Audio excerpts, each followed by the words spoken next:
ప్రభునందు దేవుని వాళ్ళరా, పరిశుద్ధ గ్రంథములో పౌలు గలతీలకు జ్ఞాపకం చేస్తూ ఇలాగునంటూ ఉన్నాడు. 6వ అధ్యాయము 6వ వచనం. వాక్యోపదేశము పొందువాడు ఉపదేశించువానికి మంచి పదార్థములలో భాగమియవలేను. మోసపోకుడి, దేవుడు వెక్కిరింపబడడు. మనుషుడు ఏమి విత్తునో ఆ పంటనే పోయిను అని అంటున్నాడు.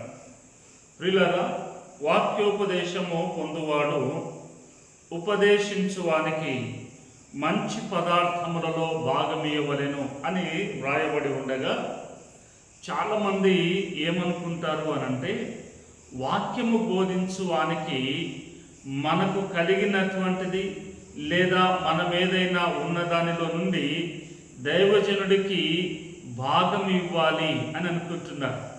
కానీ బైబిల్ వాక్యము ఏమి జ్ఞాపకం చేస్తుందనంటే, అక్కడ క్రింద రాయబడింది, వాక్యోపదేశము పొందువాడు సమస్త సద్విషయములలో బోధించువానితో పాలువాడై ఉండాలి.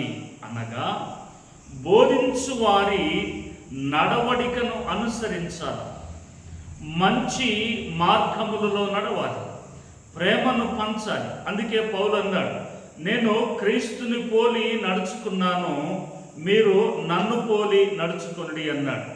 అంటే వాక్యము బోధించువాని యొక్క పద్ధతి ఏ విధముగా ఉన్నదో దాని ప్రకారమే మంచి నడవడిక మనం నడుచుకోవాలి. ఒకవేళ బోధించువాని ప్రవర్తన సరిగా లేకపోతే ఆ సరిగా లేని ప్రవర్తనను మనం అనుసరించవద్దు. సద్విషయాలు, మంచి విషయాలను బట్టి మనం నడుచుకోవాలి తప్ప వేరొక విషయాలు కాదు. అందుకే దేవుని వాక్యము బహు జాగ్రత్తగా మనము గ్రహించవలసి ఉంది.